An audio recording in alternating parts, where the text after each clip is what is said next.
नमस्कार। आप सभी धैर्य पूर्वक इतने देर से बैठे हुए हैं, इसके लिए आपका हृदय से धन्यवाद कर रहे हैं। हम लोग को कोई जल्दी नहीं है। अगर आप चाहें, बहुत साथियों ने हाथ उठाया, बात करना चाहते, हम यहीं रहते हैं, हमें कोई जल्दी नहीं है। अगर आप चाहें तो इसी बात कर लें। हम लोग 3-4 घंटे भी बैठ सकते हैं। जो लोग, अरे रखिए इस बात कर लेंगे, बैठे बैठे। जो साथी यहाँ सभा में बातचीत अपनी न रख सके, वो हमसे व्यक्तिगत तौर पर भी मिल सकते हैं। ये कोई रैली नहीं है, ये आश्रम इसीलिए है कि यहाँ आकर मिल सकते हैं, 1-2 दिन रह सकते हैं, अनुभव कर सकते हैं, अपनी बात बता सकते हैं, दूसरे साथियों से कुछ सीख सकते हैं। ये जो पूरा प्रयास है, आप जितने लोग आए हैं ज्यादातर राजनीतिक लोग हैं। ऐसा नहीं है कि पहले आपने कोई भाषण नहीं सुना, अच्छे विचार नहीं सुने, जीवन में कभी कोई अच्छा प्रयास होते नहीं देखा। आप तो सब लोग पहले राजनीति करते रहे। ऐसा भी नहीं है कि एससी समाज से लोग एमएलए एमपी नहीं बने। ये एकमात्र ऐसा समाज है जिसको पूरी भागीदारी बाबा साहब की वजह से मिली हुई है, फिर भी कोई फायदा नहीं हुआ। अति पिछड़ा समाज के लोग अगर कहते हैं कि भैया हम लोग को भागीदारी चाहिए, एससी समाज के लोग तो ये भी नहीं कह सकते।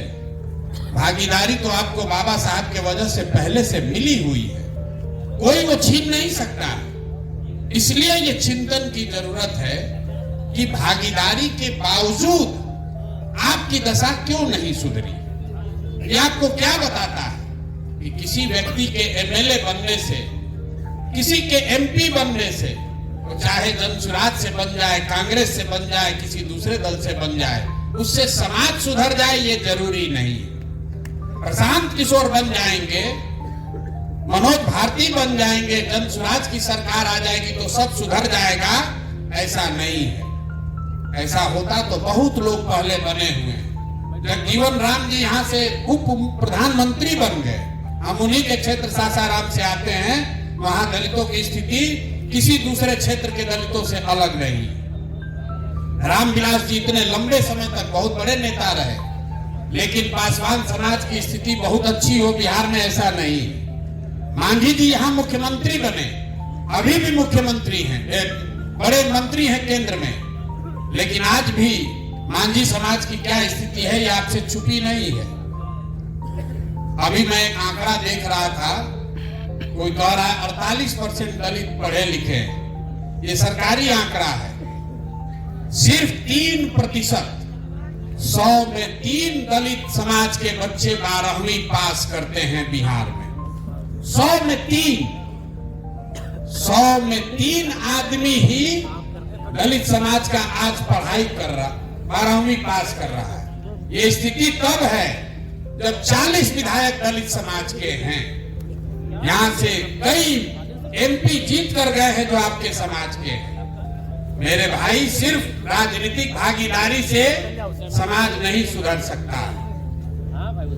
हमने पैदल चलते हुए जो अनुभव किया, हमने गांव-गांव में देखा, दलितों की जो सबसे बड़ी परेशानी है वो है सामाजिक शिक्षा का अभाव।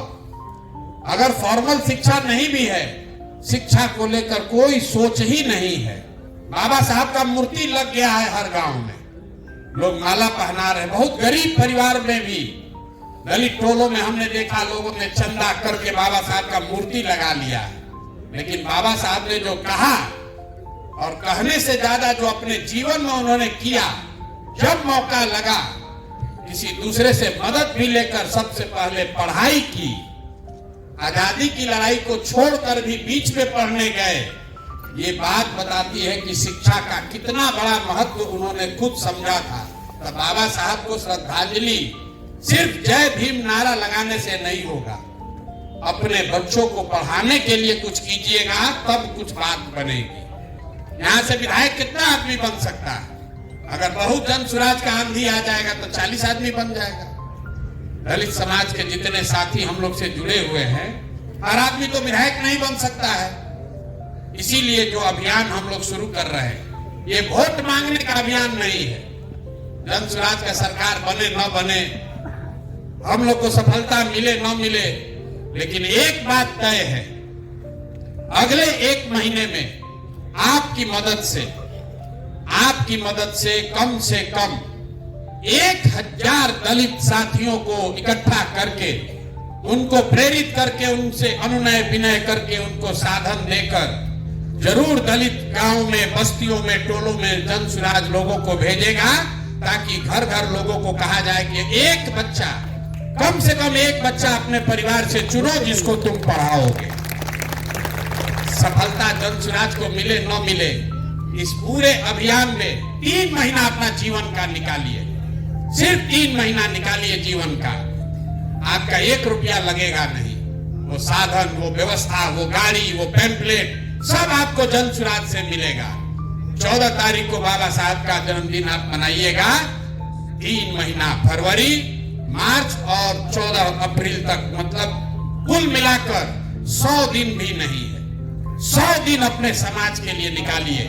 वो गाड़ियों से टोलों में जाइए और घरों में लोगों को संकल्प दिलवाइए कि एक बच्चा, कम से कम एक बच्चा जरूर पढ़ाएंगे। ये जागरूकता पैदा कीजिए। जन स्वराज का जो होगा सो होगा। इस अभियान से अगर 10,000 बच्चे भी स्कूल चले गए तो आपकी मेहनत और ये पूरी साधना, पूरा प्रयास, उसको सफल मान लिया जाए। 10,000 बच्चों का जीवन सुधारिए, ये संकल्प के लिए यहाँ जुटे। वोट नहीं मांगना है। इस पूरे अभियान में आपको वोट नहीं मांगना है। सिर्फ और सिर्फ जाकर दलित बस्तियों में ये बात बतानी है कि एक बच्चा भी पढ़ाओ। हम ब्राह्मण समाज से आते हैं। हमारे दादाजी भूमिहीन थे, बैलगाड़ी चलाते थे। मैं सभाओं में कहता हूं, इतने गरीब थे कि हमारे बाबा 3 लोग थे, 2 आदमी शादी नहीं किया कि खिलाएंगे कैसे। हमारे पिताजी 7-8 भाई बहन लोग थे। किसी को पढ़ाने का साधन नहीं था। सब लोग मजदूरी करके एक हमारे बाबूजी को पढ़ाया। हमारे बाबूजी डॉक्टर बन गए। हमारे पिताजी ने हमको पढ़ाया है, तब न हम इतना खड़ा होकर भाषण कर रहे हैं। ये पढ़ाई की ताकत है। ये पढ़ाई की ताकत है। आप चाहे ब्राह्मण हैं, कुशवाहा हैं, यादव हैं, दलित हैं, पढ़ोगे नहीं तो आगे निकल नहीं सकते। यही उपाय है। इसलिए पहला प्रयास, पहले लोगों को पढ़ाने के लिए जागरूक करना है। ये आपको लगता है कि सब लोग पढ़ाना चाहता है, स्कूल नहीं है, ऐसी बात नहीं है। गरीबी में जो 10 साल पूरा 2-2 जनरेशन से रह गया है, 2-2 पीढ़ियों से जो गरीबी में रह गया है, उसके परिवार वाले को लगता है कि पढ़ा लिखा के भी क्या होगा भैया, उसके बाद वो नौकरी नहीं मिलता है। हमने कई दलित बस्तियों में बात की है। लोग कहते हैं भैया पढ़ लिख के क्या होगा, हमको नौकरी दिलवाइए। उसको ये समझ नहीं है कि बिना पढ़ लिख कर अगर नौकरी करेगा तो उसका लड़का मजदूरी ही करेगा। बिना पढ़े लिखे आप कलेक्टर नहीं बन सकते। ये बात लोगों को बताने की जरूरत है। और खाली चुनाव की बात मत दिन रात सोचिए। पेरियार से बड़ा कोई दलित चिंतक नहीं हुआ।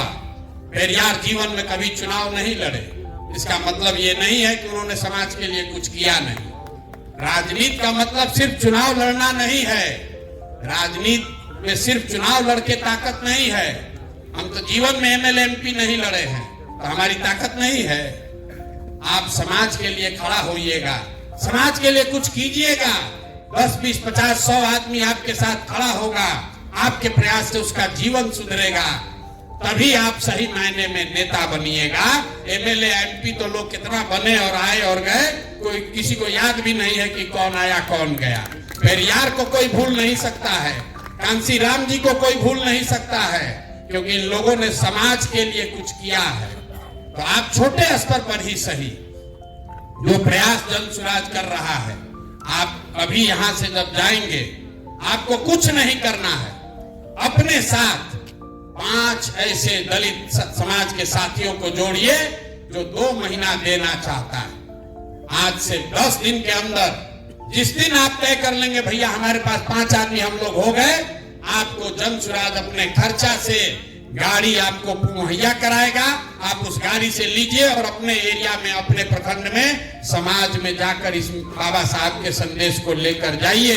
और हर प्रखंड से, एक प्रखंड में 15 से 20 पंचायत है, हर प्रखंड से 5 ऐसे साथियों को ढूंढिए, 5 ऐसे दलित समाज के युवाओं को ढूंढिए जिसको जन स्वराज प्रशिक्षित कर सके, जिनको हम लोग सिखा सके, जिनमें हम लोग साधन व्यवस्था लगाकर आगे नेतृत्व की क्षमता पैदा कर सके।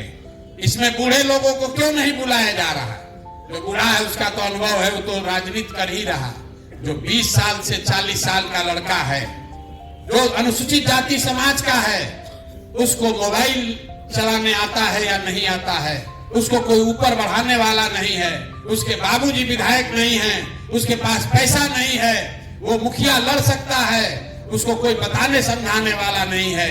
हर पंचायत से 5 ऐसे लड़कों को चुनकर निकालिए और 14 अप्रैल को जब हम लोग बाबा साहब का बर्थडे मनाने के लिए जुटेंगे तो ऐसे 50,000 बच्चों के लिए प्रशिक्षण की व्यवस्था, उनको राजनीति में आगे बढ़ाने की व्यवस्था जन स्वराज ने खर्चे पर करेगा। वो सारे आपके समाज के बच्चे होंगे। इतना काम आप कर सकते हैं कि नहीं कर सकते? हो सकता है कि नहीं हो सकता है? सब लोग सोच के बताइए, हाथ मत उठाइए। हो सकता है ना भाई? और आपको कोई मॉनिटरिंग नहीं करेगा, कोई मॉनिटरिंग नहीं है कि गाड़ी आप लेकर कहां गए। आप गाड़ी ले जाके रिश्तेदार के यहाँ भी घूमिए, कोई दिक्कत नहीं। अपना बेटा बेटी के यहाँ भी घूमिए।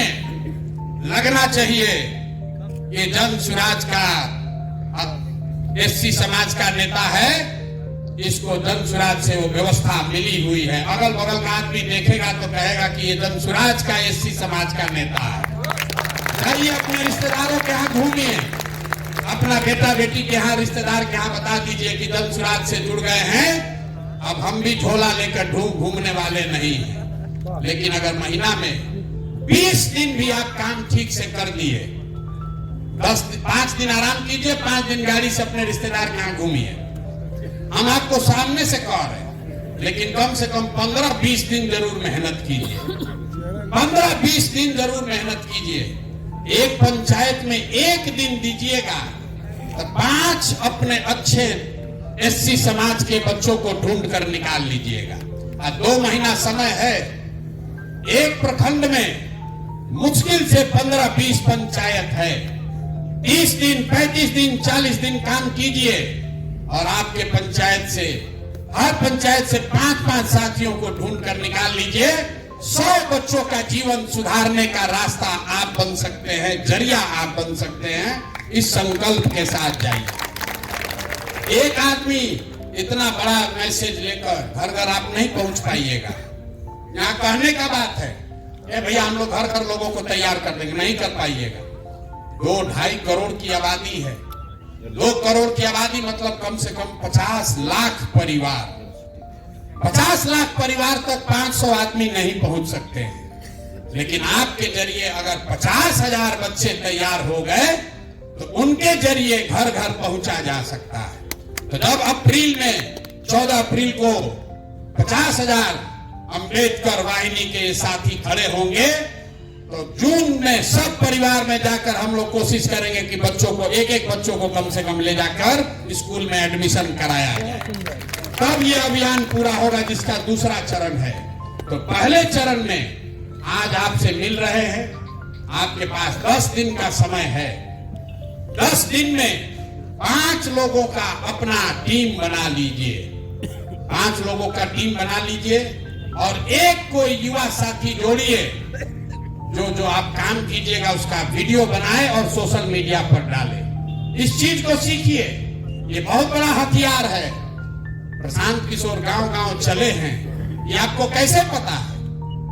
आप में से बहुत सारे साथी आपके गांव में हम नहीं गए, आपने उसको सोशल मीडिया पर देखा।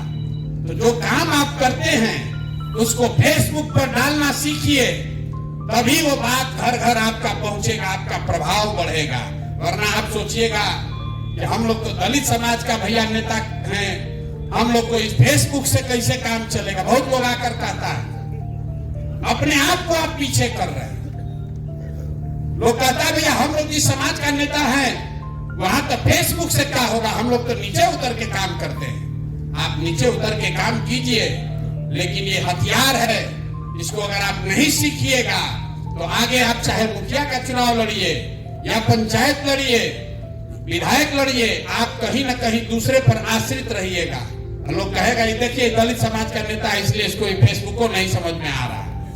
इसलिए जब ये संवाद कीजिए तो एक साथी अपने गाड़ी में जरूर बैठाइए जिसके पास ये फोन है और जो वहां से फेसबुक पर आपका डाले कि आपने 4 बच्चों को क्या सिखाया, लोगों को क्या भाषण दिया, तो भले वहां 5 आदमी रहेगा, आपके फेसबुक पर 50 आदमी देखेगा, वो जानेगा कि आप वो आदमी है जो समाज के सुधार के लिए कोई प्रयास कर रहे हैं। तो काम क्या करना है, यहां से जाने के बाद अपने प्रखंड में 5 आदमी का टीम बनाना है और एक साथी ढूंढना है जिसको मोबाइल का, सोशल मीडिया का समझ है, उसको अपना असिस्टेंट, राजनीतिक असिस्टेंट बना लीजिए। जब गाड़ी आपको मिलेगी तो 5 गो नेता में से 1 2 आपके साथ बैठेगा, कोई बैठे ना बैठे डिजिटल वाला, मोबाइल वाला लड़का जरूर बैठना चाहिए। जाइए और जहां जहां जाकर टोलों में आप संवाद करेंगे उसका वीडियो बनाइए और अपने फेसबुक पर डालिए, ताकि कोई मॉनिटरिंग नहीं है। और आप देखिएगा मेरा सिखाया हुआ चीज 2 महीना के अंदर 4000 5000 आदमी आपको जान जाएगा आपके इलाके में कि आप ही वो आदमी हैं जो ये घर घर काम कर रहे हैं। जब आप जाएंगे संवाद करने तो जन सुराज ने जो वादा किया है, जन सुराज आएगा तो 5 चीज हो जाएगा। पलायन को रोक दिया जाएगा। सबसे ज्यादा पलायन कौन कर रहा है? दलित समाज के बच्चे कर रहे हैं। तो हम लोगों ने ये कहा है कि साल भर के अंदर, इसको याद रखिए, साल भर के अंदर मतलब 2026 के छठ के बाद किसी भी परिवार के बच्चे को मजबूरी में पैसे के लिए बिहार से पलायन, बिहार छोड़कर पलायन पर नहीं जाना पड़ेगा। उसको 10-12 हजार का रोजी रोजगार का व्यवस्था बिहार में किया जाएगा। अगर यहाँ पढ़ाई नहीं है तो सबसे ज्यादा कौन प्रभावित है? दलित समाज के बच्चे प्रभावित हैं। इसलिए हम लोगों ने क्या कहा, शिक्षा सुधारेंगे, फ्री में शिक्षा देंगे। तो 50 वर्ष से आप सुन रहे हैं। जन सुराज ये कह रहा है कि जब तक सरकारी स्कूल नहीं सुधरेगा तब तक आप अपने बच्चे को प्राइवेट स्कूल में भेजिए और फीस उसका सरकार भरेगी, ताकि आपका बच्चा भी अंग्रेजी स्कूल में पढ़ सके। तीसरी बात हम लोगों ने क्या कही, आपके घरों में जो महिलाएं हैं जिसको ब्याज पर रुपया नहीं मिलता है, किसी के यहाँ पैसे का जरूरत पड़ गया, हम गांव में चले लोग बताता है 5 टका महीना पर, 5 टका महीना पर दलित परिवार में, अति पिछड़ा परिवार में, गरीब परिवार को लोन लेना पड़ता है। तो जन सुराज ने कहा कि 4% के सालाना ब्याज पर साल भर में 100 रुपया में सिर्फ 4 रुपया सूद लगेगा। आप पैसा बैंक से लीजिए लोन और आपका ब्याज सरकार भरेगी, जो पैसा लीजिएगा वो वापस कर दीजिएगा। ये बात जन सुराज ने कही है। 5 बात जो आपके नजरिए से सबसे जरूरी है, शिक्षा, पलायन और पूंजी। लेकिन इसके साथ साथ जब सब साथी हम लोग बैठे तो ये तय हुआ कि नहीं, इसके अलावा